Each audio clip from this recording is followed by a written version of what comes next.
235. Law and Politics.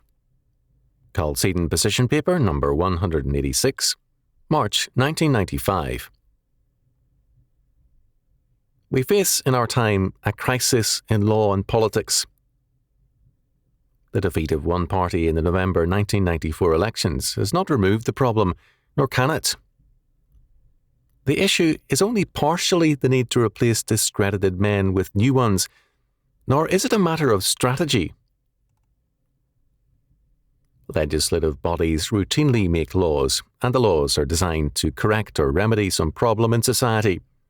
And it is here that the problem exists. What premise lies behind the laws?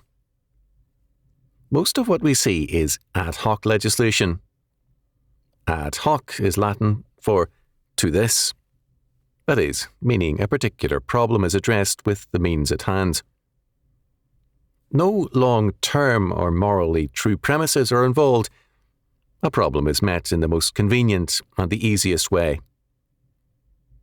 A problem of major dimensions may arise later on, but the ad hoc legislation usually remains as a permanent answer. Ad hoc legislation means quick and popular answers, not sound ones.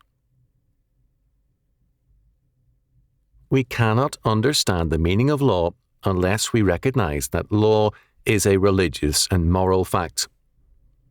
Law tells us what is basic to life and community, and it is simply an enactment of morality.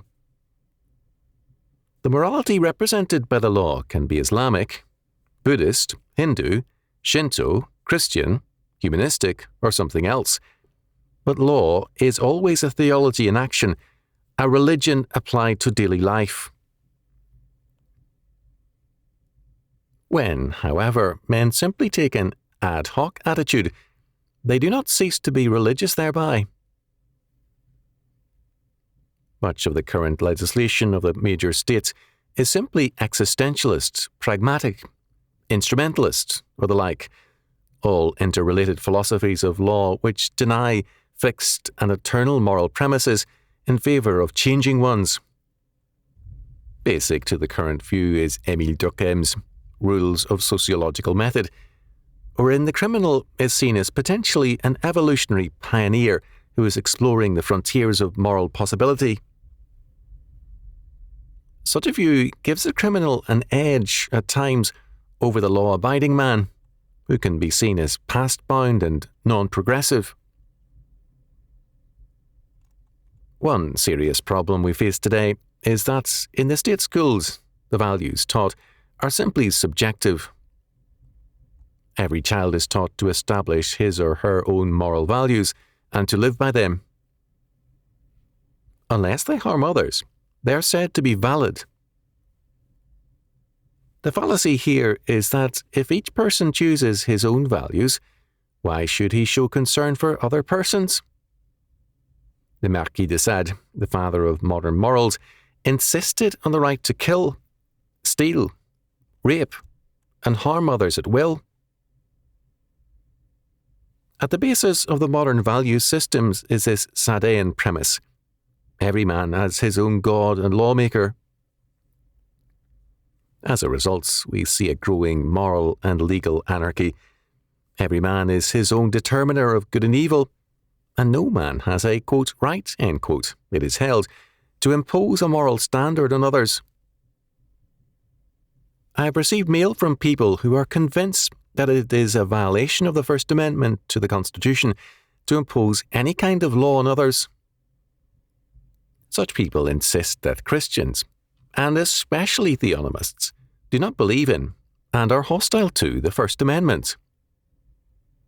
Their premise is that every man is free to do as he pleases.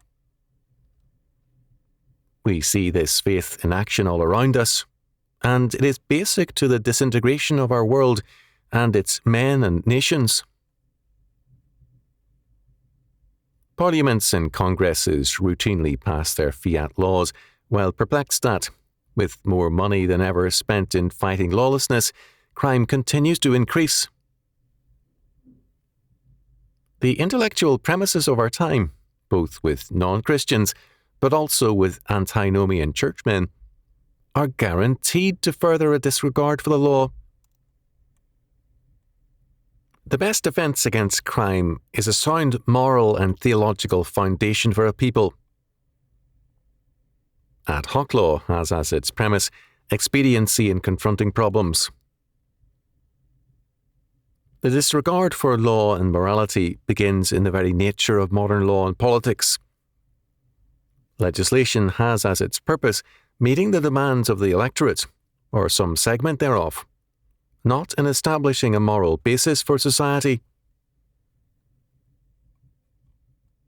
The dismantling of the modern state begins in its law-making bodies. The objective being the satisfaction of the demands of the people, there is a progressive decline as morality and justice give way to satisfying pork-barrel politics. Morality decreases, and deficits increase. Without a return to God and His law, there can be no sound moral foundation to any society. We have destroyed the foundation to any society. We have destroyed the foundation, and we expect the building to stand.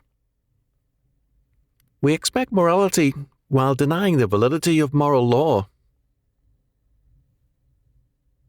I was pleased last week to hear a congressman say at a friend's home that the new Congress has perhaps 100 congressmen ready to grab the third rail to defend moral premises and financial integrity. The, quote, third rail, end quote, in commuter and subway trains is electrified and kills people on contact. This imagery represents the uncompromising commitment of these people, ready to lose at the next election rather than to compromise. The question now is how many similarly dedicated men are in the churches, in business, and elsewhere? We can no more depend on their courage to improve our condition than we could rely on our neighbour's health to heal us.